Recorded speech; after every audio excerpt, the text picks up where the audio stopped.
بسم اللہ والحمد للہ والصلاة والسلام علی رسول اللہ اما بعد۔ آج تراویح میں 9ویں پارے کی قرأت کی گئی ہے۔ الحمدللہ 9 پارے تراویح کے اندر مکمل ہو چکے ہیں۔ اس کے اندر اللہ تعالیٰ نے سورۃ الاعراف میں قوم موسیٰ علیہ السلام کا تفصیلی تذکرہ کیا ہے۔ موسیٰ علیہ السلام فرعون کے پاس گئے اور جا کر کہا انی رسول من رب العالمین، میں رب العالمین کا بھیجا ہوا پیغمبر ہوں اور میں اللہ کے بارے میں صرف سچ ہی کہتا ہوں، اللہ کا نام لے کر جھوٹ نہیں بولتا میں۔ تو میں تمہارے پاس وعدے دلیل بھی لے کر آیا ہوں، تو آپ ایسا کرو بنی اسرائیل کو جو تم نے غلام بنا رکھا ہے اس کو چھوڑ دو۔ تو فرعون آگے سے کہنے لگا کہ اگر تیرے پاس تیری نبوت کی کوئی دلیل کوئی معجزہ ہے تو دکھاؤ۔ موسیٰ علیہ السلام نے اپنا وہ عصا لاٹھی پھینکی تو وہ اژدہا بن گئی، اور اپنا ہاتھ ایسے اپنی بغل میں دیا اور باہر نکالا تو ہاتھ چمکنے لگ گیا۔ تو جو فرعون کے سیکرٹری تھے نا، وہ کہنے لگے اے فرعون ان ھذا لساحر علیم، یہ تو بڑا ماہر جادوگر ہے، جادوگر۔ بجائے اس کے کہ وہ معجزہ دیکھ کر مانتے، انہوں نے پیغمبر کو کیا کہہ دیا؟ جادوگر۔ یہ تو جادو ہے۔ کبھی ایسا ہوا ہے کہ لاٹھی سانپ بن جائے اور ہاتھ ایک دم سے چمکدار ہو جائے؟ یہ ہوتا ہے؟ یہ جادو ہے۔ تو پھر فرعون نے کہا کہ اب کیا کرنا چاہیے، یہ کیوں جادو کر رہا ہے؟ وہ کہنے لگے کہ یہ جادو کے ذریعے تمہیں یہاں سے نکالنا چاہتا ہے اور اپنی حکومت قائم کرنا چاہتا ہے، تو اب کیا کریں؟ تو ساتھی اس کے کہنے لگے ارجع واخاہ وارسل فی المدائن حاشرین، اس کو ذرا مہلت دے دے اور تو بھی اس کے مقابلے کے جادوگر اکٹھے کر لے، جادو کا مقابلہ جادو سے ہوگا۔ اس نے ایسا کیا کہ پوری اپنی سلطنت سے ماہر قسم کے اعلیٰ قسم کے جادوگر سارے اکٹھے کر لیے۔ جادوگر آ گئے اور اب انہوں نے دیکھا کہ بادشاہ کو اپنی سلطنت بچانے کی پڑی ہوئی ہے، اگر اس موقع پر ہم بادشاہ کے کام آئیں گے تو بادشاہ ہمارے کام آئے گا۔ انہوں نے آ کر پوچھ لیا ان لنا لاجرا ان کنا نحن الغالبین، اے بادشاہ سلامت، اے فرعون، اگر ہم غالب آ گئے تو کیا ہمیں کچھ اجرت ملے گی، کوئی معاملہ ملے گا؟ اس نے کہا ہاں ہاں وَإِنَّكُمْ لَمِنَ الْمُقَرَّبِينَ، تم تو میرے مقرب پرسنل سیکرٹری بن جاؤ گے۔ انہوں نے کہا بس ٹھیک ہے پھر بادشاہ سلامت، دیکھنا آج ہمارا جادو کیسا چلتا۔ آگے بڑے تکبر کے ساتھ، گھمنڈ کے ساتھ اور پیسے کی لالچ میں موسیٰ علیہ السلام کے سامنے آ گئے، آ کر کہنے لگے اے موسیٰ علیہ السلام، تو جادو پہلے پھینکے گا ہم اس کا توڑ کریں گے، یا ہم پہلے پھینکیں اور تو اس کا توڑ کرے گا؟ یعنی جب کسی کو اپنے پر بہت اعتماد ہو تو کہنا ہاں دس پہلے تم کرو گے یا ہم کریں؟ موسیٰ علیہ السلام نے کہا کہ چلو تم پہلے کر لو۔ فلما القوا سحروا اعین الناس، جب انہوں نے اپنی رسیاں پھینکی تو لوگوں کی آنکھوں پر جادو ہوا۔ رسیاں نہیں بدلی، لوگوں کی آنکھوں پر جادو ہوا۔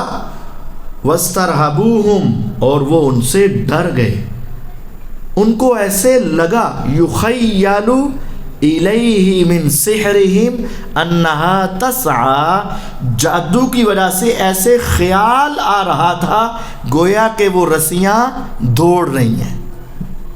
جادو اور معجزے کا فرق کیا ہے؟ جادو میں چیز کی حقیقت نہیں بدلتی، محسوس یوں ہوتا ہے کہ بدل گئی، اور معجزے میں چیز کی حقیقت بدل جاتی ہے۔ جادو آنکھوں پر ہوتا ہے، محسوس ہوتا ہے، اور معجزے میں چیز بدلتی۔ انہوں نے اپنی رسیاں پھینکی، ان کو بادشاہ نے بتایا ہوگا نا کہ یہ لاٹھی پھینکتا ہے تو وہ کیا بن جاتا ہے؟ سانپ۔ تو انہوں نے کہا ہم بھی اس طرح کا جادو کر دیتے ہیں، ہم رسیاں پھینکتے ہیں وہ بھی سانپ بن جائیں گے۔ تو انہوں نے رسیاں پھینکی تو وہ سانپ بن گئے۔ وَجَاءُوا بِسِحْرٍ عَظِيمٍ، قرآن کہتا ہے کہ انہوں نے بہت عظیم جادو کیا، یعنی ہائی کوالٹی کا جادو کیا، انہوں نے کوئی معمولی نہیں کیا۔ تو پھر ہم نے، اللہ تعالیٰ فرماتے ہیں وَأَوْحَيْنَا إِلَىٰ مُوسَىٰ أَنْ أَلْقِ عَصَاكَ، اے موسیٰ علیہ السلام ذرا آپ بھی اپنی لاٹھی سے پھینکو نا ذرا۔ پہلے تو صرف یہ تھا کہ لاٹھی اژدہا بنتی تھی، اب صرف بنے گی نہیں بلکہ ان کے سب بھی لپیٹ کے کھا جائے گی، ان کی رسیاں جو ہیں وہ بھی واپس نہیں ملیں گی۔ فَإِذَا هِيَ تَلْقَفُ مَا يَأْفِكُونَ، جب موسیٰ علیہ السلام نے، انہوں نے اتنی زیادہ رسیاں پھینکی اور وہ افراد زیادہ تھے، ادھر موسیٰ علیہ السلام اکیلی ایک لاٹھی پھینکی، وہ بن گئی اژدہا، اور وہ دیکھنے لگے تو دیکھتے ہی دیکھتے سارے ان کے سانپ ختم، ان کا جادو اڑ گیا اور معجزہ باقی رہ گیا۔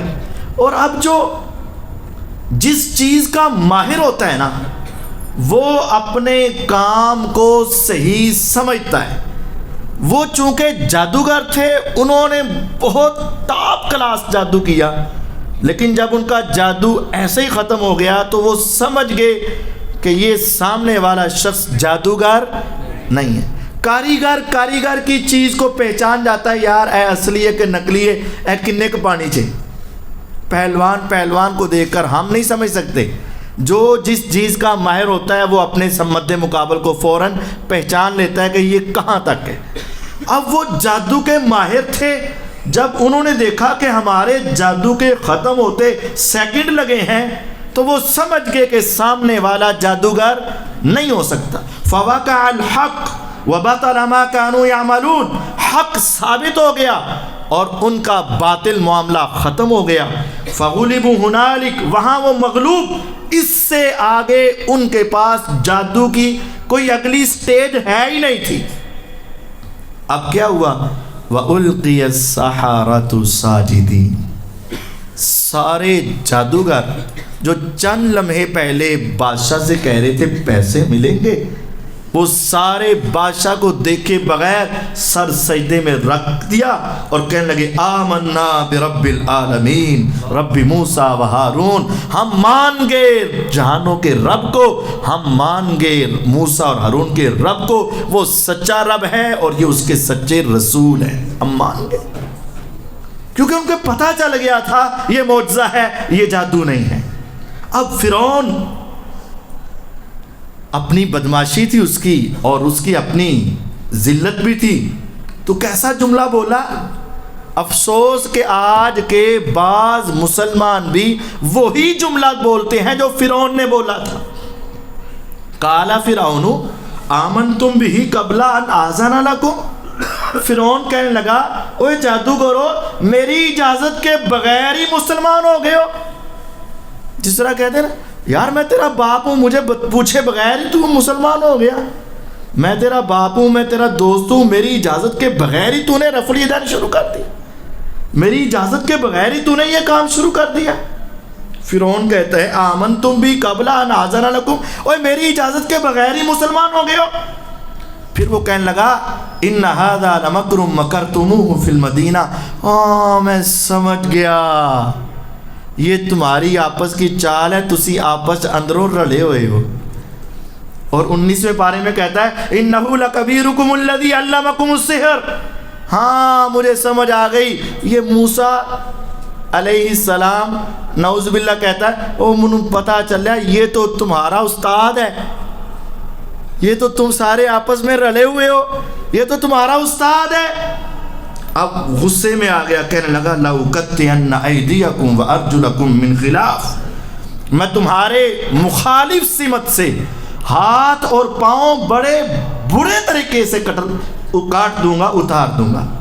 صرف اتاروں گا نہیں بلکہ بڑی اذیت کے ساتھ اتاروں گا. دایاں بازو بائیں ٹانگ اتار دوں گا.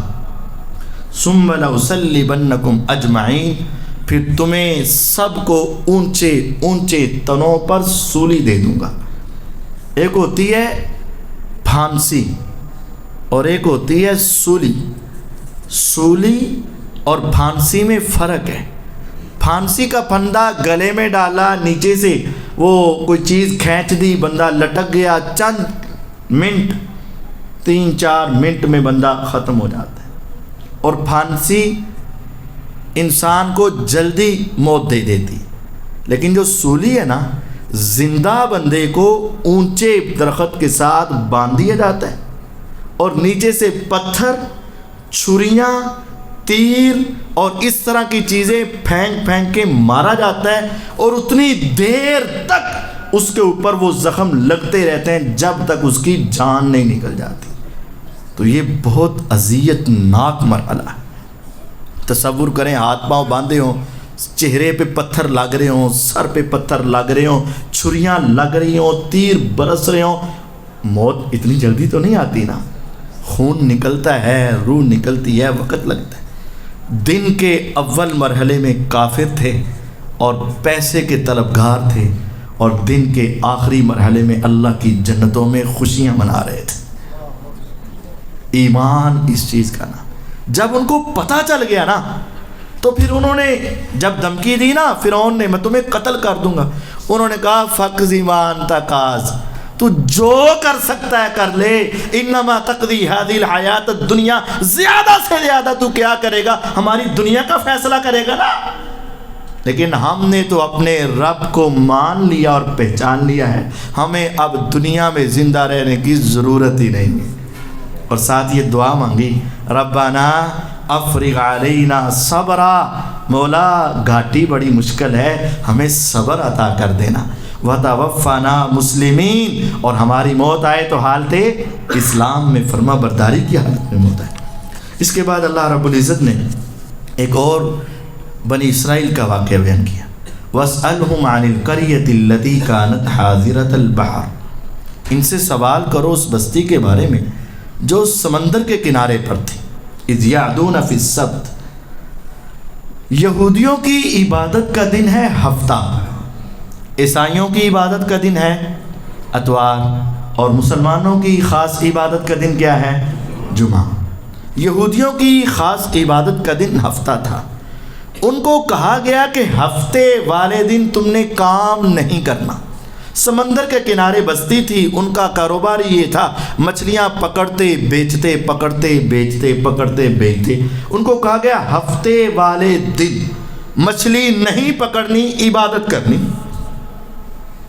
انہوں نے کیا کہا؟ انہوں نے کہا ٹھیک ہے. اب اللہ تعالیٰ نے جب آزمانا تھا، جب ہفتے کا دن آتا تو مچھلیاں خود اچھل اچھل کر، شرعا اچھل اچھل کر ان کے سامنے آتی، اے بھئی اے بھئی آتا نہ پڑیاں جانی. وَيَوْمَ لَا يَسْبِتُونَ، اور جب ہفتہ کا دن ختم ہوتا، لا تَأْتِيهِمْ، پورا ہفتہ جال لا کے لب دے رہے، لب دی کوئی نہیں. اب یہ ان کی آزمائش تھی، پورا ہفتہ ملتی نہیں. جب ہفتے کا دن آتا ہے تو سامنے ہاتھ پہ پکڑی جاتی ہے. اب کہا کہ ہفتے کے دن پکڑنی نہیں، باقی دن تم نے ایسا کر. اب جو ہے نا ان کی آزمائش کا وقت آ گیا. اب انہوں نے ہیلا کیا. کیا کیا؟ کہ راضی رہے رحمان بھی، ناراض نہ ہو شیطان بھی. راضی رہے رحمان بھی اور ناراض نہ ہو، اہی دونوں ہی پاسے رکھنے ہیں. اللہ نو کہنا اللہ تعالیٰ سی ہفتے والے دن نہیں پڑھیاں، اللہ دی قسمیں نہیں پڑھیاں. تو کرنا کیا ہے، ایک حوض بنا لو، جب وہ اس میں آئے تو اوپر سے ڈھکن دے دو، ہاتھ نہیں لایا اتوار نو پڑھاں گے. راضی کر دیا رحمان کو اور ناراض نہیں کیا شیطان کو، کام بھی کر لیا. اللہ تعالیٰ نے کہا کہ تم مجھے دھوکہ دینا چاہتے ہو، میرے حکموں کے آگے اپنی عقلیں لڑاتے ہو، حکم کے آگے آ کے اپنی، اللہ کے فرمان کے آگے اپنی عقل لڑاتے ہو. اللہ تعالیٰ نے کہا تم بندر کی شکل میں بدل جاؤ، اور ان کے چہرے اللہ نے بندر کی شکلوں میں بدل کے رکھ دیے۔ اب یہ 3 طرح کا گروہ تھا، ایک پکڑتا تھا، ایک نہیں پکڑتا تھا، اور ایک وہ تھا جو ان کو روکتا تھا۔ اب جو روکنے والے ہیں وہ 2 تھے، ایک روکنے والا ایک تھا، کل 3 گروہ، ایک پکڑ رہا ہے 2 نہیں پکڑ رہے۔ اب جو نہیں پکڑ رہے ان میں سے ایک ان کو روکتا ہے، نہ کرو یار، نہ کرو، اللہ ماریں گے، اور تیسرا کہنا چھاٹ، انہوں نہیں پتا، کسی کو کچھ کہو نہیں، اپنا چھیڑو نہیں کسی کو، اپنا چھوڑو نہیں کسی کو، کسی نے کچھ نہیں کہنے کی ضرورت، سارے عقل مند نے، اج کل ہر کو دین ہے، سب نے پتہ ہے، کسی نے کچھ کہنے کی ضرورت۔ انہوں نے کہا یار ہم جب غلطی کو غلطی سمجھتے ہیں تو ہمارا حق ہے کہ ہم اس کو منع کریں۔ وہ کہتے ہیں نہیں، جو جہاں لگا ہے لگا رہنے دو۔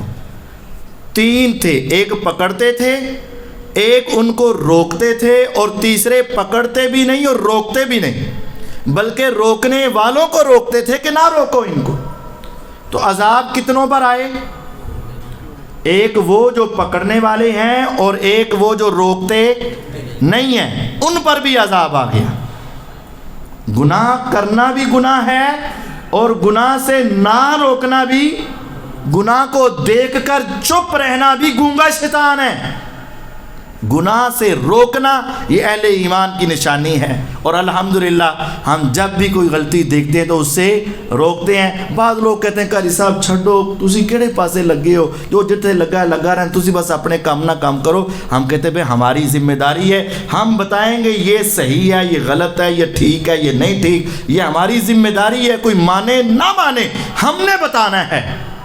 تو اللہ کا عذاب ان پر بھی آتا ہے جو گناہ کرتے ہیں، اور ان پر بھی آتا ہے جو گناہ دیکھتے تو ہیں لیکن اس سے منع نہیں کرتے، اس پر بھی اللہ کا عذاب آ جاتا ہے۔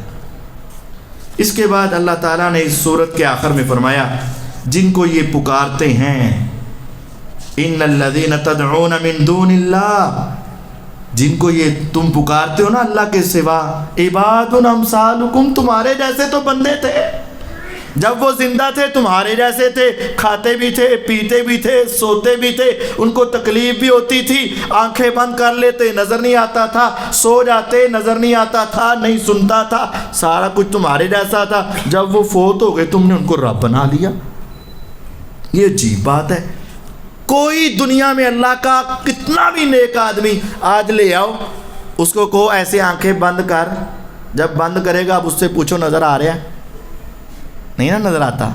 نیک ہو یا بد ہو، آنکھ ایسے بند ہو جائے تو سامنے نظر، تو جب یہ چھوٹا سا پردہ آنکھ کے اوپر زندے کے آ جائے نظر نہیں آتا، تو جب وہ فوت ہو گیا اس وقت بھی اس کی آنکھ بند کر دی گئی، اور پھر اس کو قبر میں اتار دیا گیا، اوپر اس کے کفن ڈال دیا گیا، اس کے اوپر جو ہے سلیپیں رکھ دی گئیں، اس کے اوپر مٹی ڈال دی گئی، اس کے اوپر سنگ مرمر لگا دیا گیا، اور اس کے اوپر جو ہے چادریں ڈال دی گئیں، اس کے اوپر جو ہے پورا گنبد بنا دیا گیا، اور اب یہ رکشہ روک کر رکتا ہے اور دونوں کیا کرتا ہے؟ سلام کرتا ہے۔ کیا ہے وہ؟ اندر سے مجھے، اللہ کے بندے تیرا عقیدہ کتنا مشرکانہ عقیدہ ہو چکا، جن کو تم پکارتے ہو اللہ کے سوا وہ تمہارے جیسے بندے ہیں۔ وہ زندہ تھے تو آنکھیں بند کر کے نظر نہیں آتا، اور اب فوت ہو گئے آنکھیں بند ہو گئی، اب کیسے نظر آئے گا؟ فَادْعُوهُمْ فَلْيَسْتَجِيبُوا لَكُمْ، چلو ازما لو، تم پکارو ہاں بنا، قبر سے آواز آتی ہے تمہیں؟ ان کنتم صادقین، اگر تم سچے ہو تمہاری بات کا جواب دیں۔ پھر اللہ تعالیٰ نے فرمایا کیا ان کے ایسے پاؤں ہیں جس کے ساتھ اب چل سکتے ہوں، یا ان کے ہاتھ ہیں کہ پکڑ سکتے ہوں، یا ان کی آنکھیں ہیں کہ دیکھ سکتے ہوں، یا ان کے کان ہیں کہ سن سکتے ہو؟ اب نہ وہ دیکھتے ہیں، نہ سنتے ہیں، نہ پکڑتے ہیں، نہ چلتے ہیں، اور تم نے ان کو اپنا رب بنا لیا، ان کو اپنا حاجت روا مشکل کشا بنا لیا۔ نہیں، ان کو نہیں پکارو، تمہیں چاہیے کہ تم اللہ کو پکارو۔ اور اس سورت کے آخر میں ایک آیت ہے، اور بڑی اہم آیت ہے، اور اس کو بڑی توجہ سے سمجھنا ہے۔ وَإِذَا قُرِئَ الْقُرْآنُ فَاسْتَمِعُوا لَهُ وَأَنصِتُوا لَعَلَّكُمْ تُرْحَمُونَ، اور جب قرآن پڑھا جائے تو تم غور سے سنو اور خاموش رہو تاکہ تمہارے اوپر رحم کیا جائے۔ یہ قرآن سورۃ الاعراف کی 203 نمبر آیت ہے۔ جب قرآن پڑھا جائے خاموش رہو، غور سے سنو تاکہ تمہارے اوپر رحم کی جائے۔ 4 باتیں، قرآن پڑھا جائے، غور سے سنو، خاموش رہو تاکہ تمہارے اوپر رحم کیا جائے۔ یہ آیت اصل میں جواب ہے مشرکین کا۔ وقال الذین کفروا لا تسمعوا لهذا القرآن والغوا فیہ لعلکم تغلبون۔ کافروں نے کہا لا تسمعوا، نہ تم سننا، لہذا القرآن، یہ قرآن نہیں سننا، والغوا، شور کرو تاکہ تم غالب آ جاؤ۔ جب نبی محمد صلی اللہ علیہ وسلم مشرکین مکہ کے سامنے بیت اللہ کے صحن میں صحابہ کو دین کی تعلیم دیتے تو مشرکین کہتے قرآن نہیں سننا، شور کرو تم غالب آ جاؤ گے۔ اللہ تعالیٰ نے اہل ایمان کو کہا جب قرآن پڑھا جائے تو تم نے غور سے سننا ہے، خاموش رہنا ہے تاکہ تمہارے اوپر رحم کیا جائے۔ انہوں نے کہا قرآن نہیں سننا، کہا تم غور سے سننا۔ انہوں نے کہا شور کرنا ہے، کہا تم نے شور نہیں کرنا۔ انہوں نے کہا تم غالب آ جاؤ گے، کہا تمہارے اوپر رحم ہو جائے گا۔ تو یہ آیت کریمہ مشرکین مکہ کے جواب میں آئی، اور کس موقع پر آئی؟ جب آپ صحابہ کو درس دیا کرتے تھے۔ اس آیت کا تعلق نماز کے ساتھ نہیں ہے۔ 2 باتیں سمجھ لیں، اس آیت کا تعلق نماز کے ساتھ کیوں نہیں ہے؟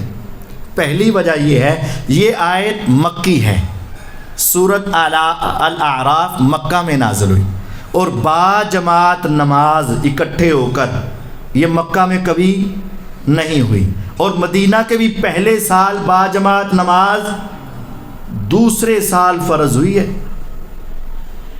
یہ نماز با جماعت۔ تو یہ مکہ میں جب آیت نازل ہوئی اس وقت تو جماعت ہوتی نہیں تھی، تو پھر جو کہا گیا قرآن غور سے سنو، وہ جماعت والوں کو نہیں کہا گیا، بلکہ کن کو کہا گیا ہے؟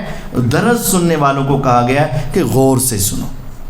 دوسری بات، قرآن مجید کی ایک آیت ہے، حافظوا علی الصلوات والصلاۃ الوسطی وقوموا للہ قانتین، نمازوں کی حفاظت کرو، خصوصاً عصر کی، اور اس کے سامنے فرما بردار ہو کر کھڑے ہو جاؤ۔ صحیح بخاری میں ہے کہ جب یہ آیت نازل ہوئی فرما بردار ہو کر کھڑے ہو جاؤ۔ اس سے پہلے تک ہم نماز کے اندر بھی ضرورت کی بات آپس میں کر لیا کرتے تھے۔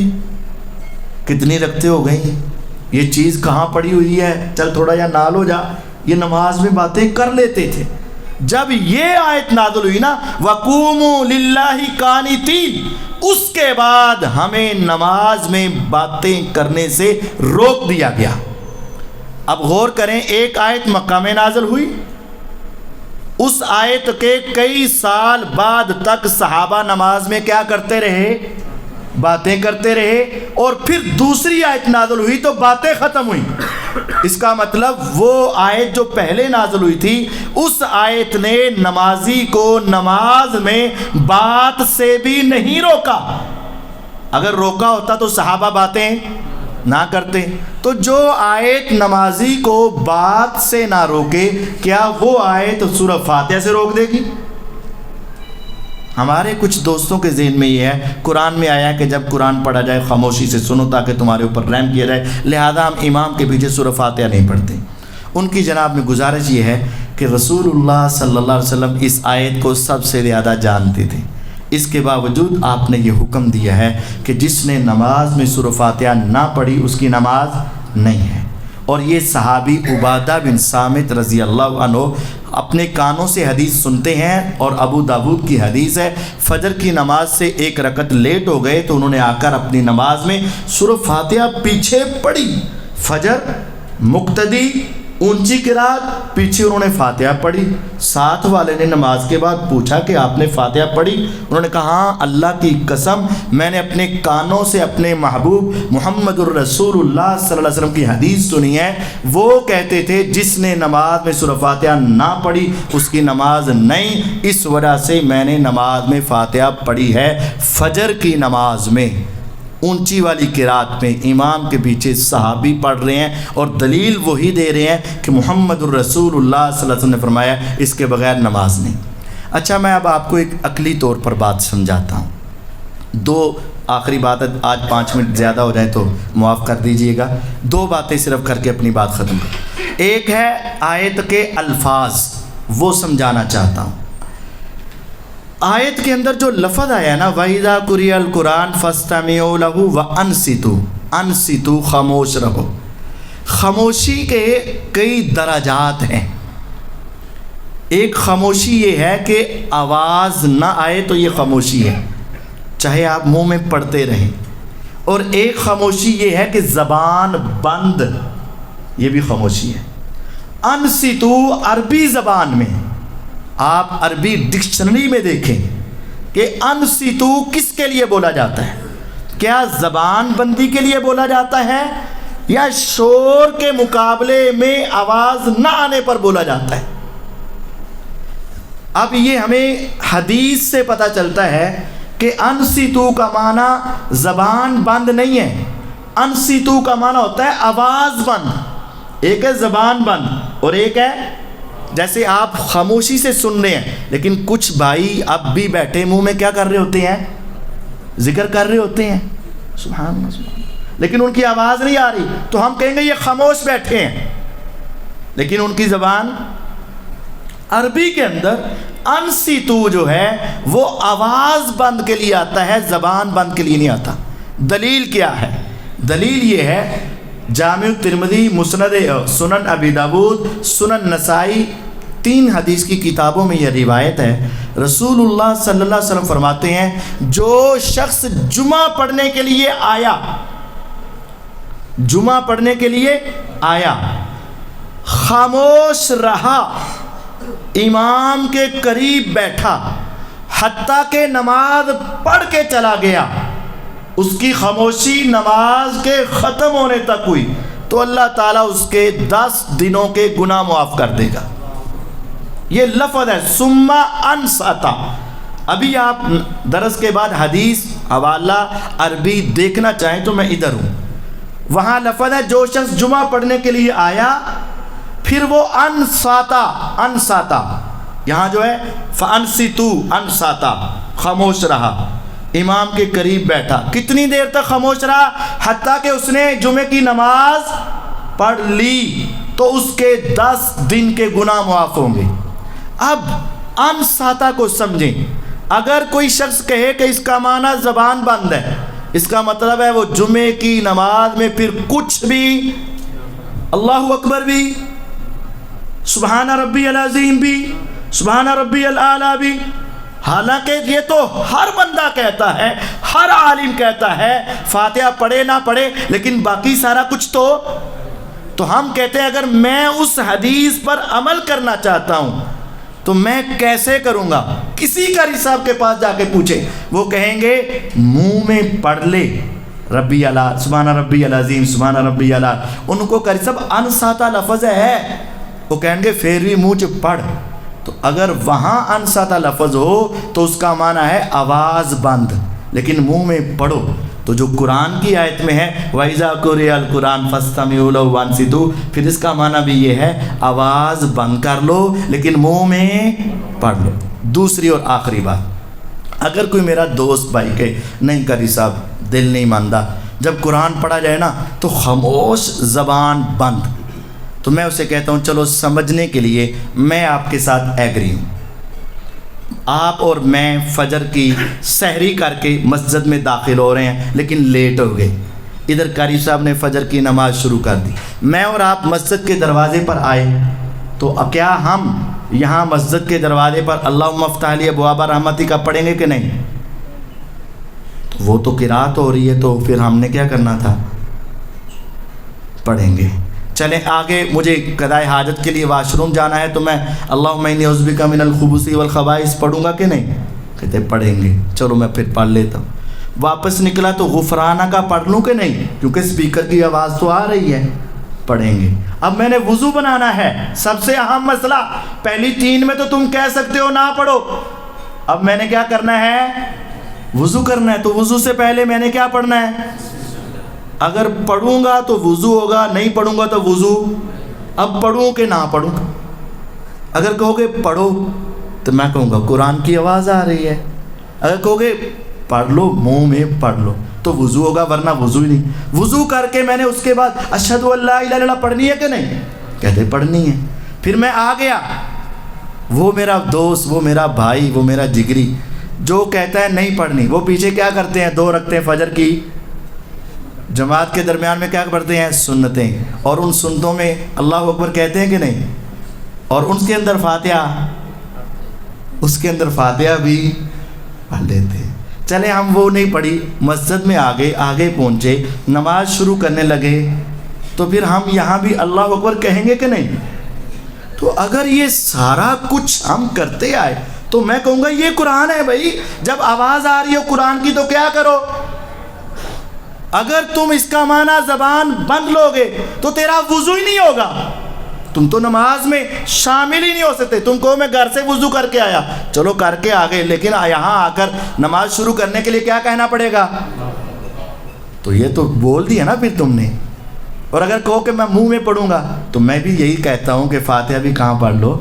یہ صحیح بخاری کی حدیث ہے، عبادہ بن صامت رضی اللہ عنہ فرماتے ہیں رسول اللہ صلی اللہ علیہ وسلم کا ارشاد عالی ہے، جس نے نماز میں سورہ فاتحہ نہ پڑھی اس کی نماز نہیں ہے۔ میں آپ سے اللہ کی خاطر، اللہ کی قسم محبت کرتا ہوں، اور اس محبت کی وجہ سے میں آپ کو 2 ٹوک واضح الفاظ میں یہ حق سنانا چاہتا ہوں، اور میں باوضو قسم اٹھا کے کہہ سکتا ہوں، اللہ کی قسم رسول اللہ صلی اللہ علیہ وسلم کی یہ حدیث ہے کہ جس نے امام کے پیچھے سورہ فاتحہ نہ پڑھی اس کی نماز نہیں ہے۔